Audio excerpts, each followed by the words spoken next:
Hi guys, good morning. Welcome back to Fluidity of Life.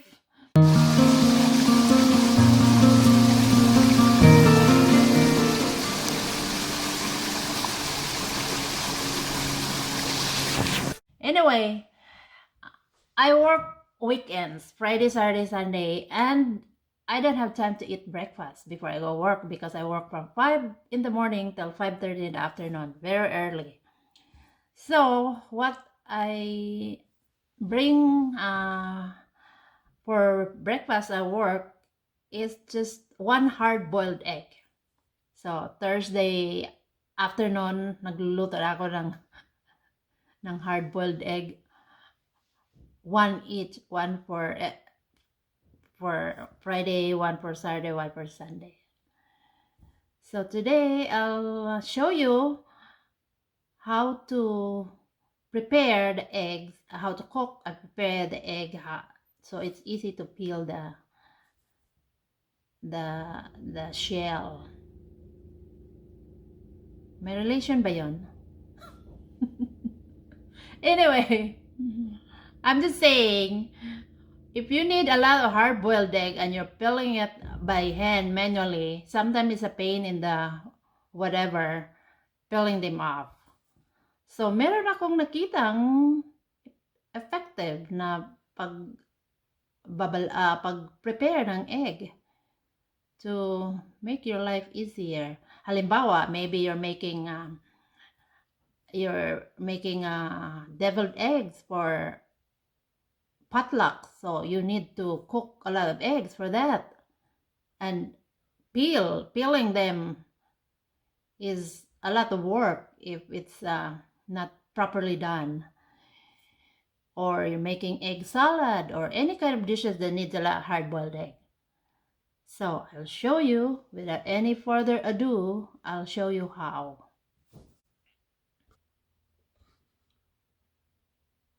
I have here in the saucepan 6 eggs and cover them with cold water.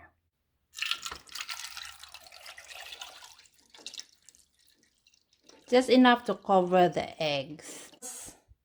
By adding salt to the water, it will, I think, makes the water boil faster, and it will solidify the egg whites quicker, and it will also seal the cracks of the eggs that may happen while in the boiling process. Not much, just a little bit, or else if you put a lot of salt, your egg may turn into a salted egg. Joke lang. And bring it to a boil, and once it's boil it for 5 minutes, and that should be it. Egg must be perfectly cooked.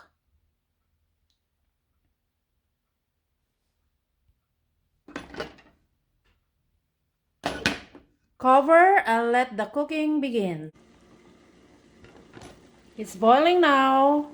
You just have to wait for 5 minutes and that should be done.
out your egg and put in your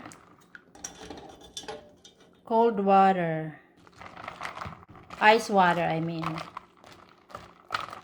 and then let it sit there until it's cold enough or you can handle it. About 2 minutes. See, walang cracks.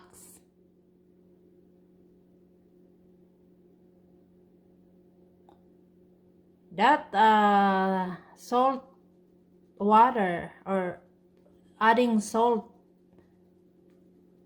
really works. Okay guys, luto ng itlog natin. Magbala tayo isa. I'll show you.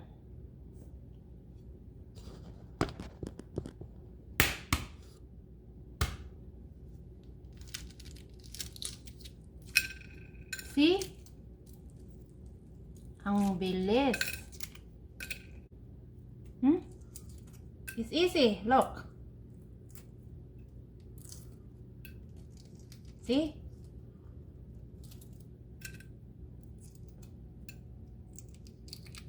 It's not sticking to the egg, the shell. You peel off the shell easily. Whoa! Look. We'll open it. And the moment of truth.